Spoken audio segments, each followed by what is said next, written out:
بسم اللہ الرحمن الرحیم۔ السلام علیکم، میں ہوں آپ کا بھائی عباس حمدانی اور آپ دیکھ رہے ہیں جعفریات ٹی وی۔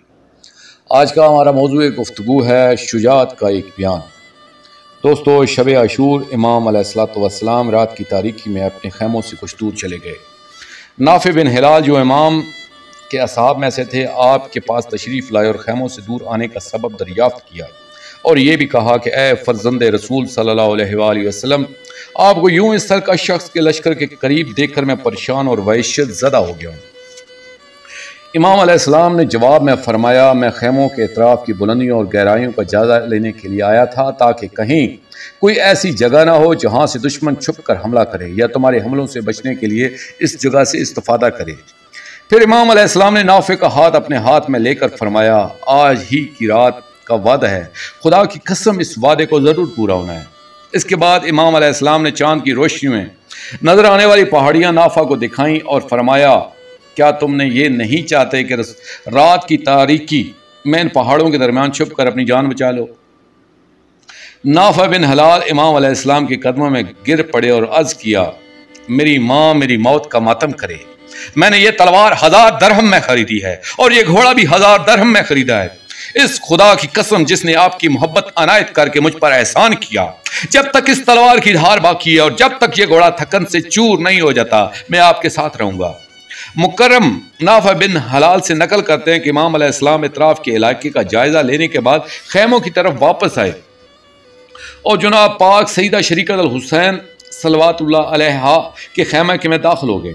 میں اس خیمے کے باہر پہرا دینے لگا۔ پاک سیدہ شریکت الحسین صلوات اللہ علیہ نے عرض کیا، اے بھائی، کیا آپ نے اپنے اصحاب کا امتحان لے لیا ہے؟ کیا ان کی نیت اور استقامت کو جانچ لیا ہے؟ ایسا نہ ہو کہ سختی پڑنے پر یہ آپ سے دستکش ہو جائیں اور آپ کو دشمنوں کے درمیان تنہا چھوڑ دیں۔ امام علیہ السلام نے جواب دیا، خدا کی قسم میں نے انہیں آزما لیا ہے، یہ سب شجاع اور ثابت قدم ہیں، یہ لوگ میرے ہمراہ مارے جانے کے ایسے ہی مشتاق ہیں جیسے کوئی بچہ اپنی ماں کے دودھ کا مشتاق ہوتا ہے۔ نافع کہتے ہیں کہ میں نے جب یہ سوال اور اس کا جواب سنا تو شدت گریہ سے میرا دل بھر آیا۔ میں حبیب ابن مظاہر کے پاس آیا اور امام اور ان کی بہن کے درمیان ہونے والی جو گفتگو میں نے سنی تھی ان کے گوش گزار کی۔ حبیب ابن مظاہر بولے، خدا کی قسم اگر امام علیہ السلام کے حکم کا انتظار نہ ہوتا تو آج ہی رات دشمن پر حملہ کر دیتے۔ میں نے کہا، اے حبیب، امام ابھی اپنی بہن کے خیمے میں ہی ہیں، شاید ان کے گھر کی خواتین اور بچے بھی وہی ہیں، بہتر ہے کہ آپ کچھ لوگوں کے ساتھ ان کے خیمے کے نزدیک جائیے اور ایک بار پھر اپنی وفاداری کا اعلان کیجیے تاکہ خواتین کو مزید تسلی ہو جائے۔ حبیب ابن مظاہر نے آواز دے کر خیموں میں موجود امام کے اصحاب کو بلایا۔ تمام اصحاب اپنے خیموں سے نکل کر باہر جمع ہو گئے۔ حبیب نے بنی ہاشم کے افراد سے درخواست کی کہ وہ اپنے اپنے خیموں میں واپس چلے جائیں اور اپنی عبادت میں مشغول رہیں اور استراحت کریں۔ پھر بقیہ سب اصحاب کو نافع کی بات بتائی۔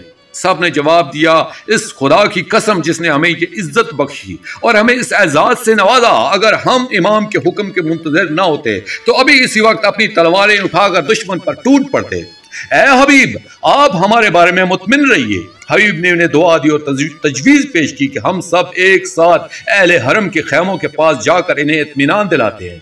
خیموں کے نزدیک پہنچ کر حبیب نے بنی ہاشم کی خواتین کو مخاطب کر کے فرمایا، اے رسول کی بیٹیوں، اے حرم رسول خدا، یہ آپ کے جانثار اپنی بے نیام تلواروں کے ساتھ حاضر ہیں۔ ہم سب نے عہد کیا کہ یہ تلواریں اب اس وقت تک نیام میں نہیں جائیں گی جب تک آپ کے دشمنوں کی گردنوں پر نہ چل جائیں، اور آپ کے غلاموں کے ہاتھ میں موجود یہ لمبے اور تیز نیزے ہیں۔ ہم نے قسم کھائی ہے کہ آپ کے دشمنوں کے سینے توڑے بغیر یہ نیزے نیچے نہیں جوں گے۔ اس موقع پر خواتین میں سے کسی نے جواب دیا، اے پاک سرشت لوگو، رسول خدا کی بیٹیوں اور امیر المومنین کے خاندان کی حفاظت کرو۔ خاتون کی یہ آواز سن کر سب اصحاب بلند آواز سے رونے لگے اور اپنے اپنے خیموں کی طرف واپس چلے گئے۔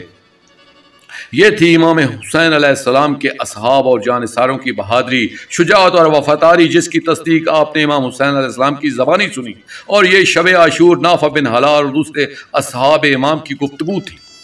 دوستو، آخر میں شکریہ ادا کروں گا محمد صادق نجمی صاحب کا۔ یہ مضمون میں نے ان کی کتاب حسین ابن علی خطبات و فرمودات و مکتوبات مدینہ تک کربلا سے پیش کیا ہے، اور آخر میں اپنے پاک شہنشاہ کی بارگاہ میں التجا کریں گے، اللہ جل یا ولی المظلومین اجر اللہ تعالی فرجک و صلوات اللہ علیکہ یا ربا محمد و آل محمد صلی اللہ محمد و آل محمد واجل فرج آل محمد صلی اللہ علیہ وآلہ وسلم.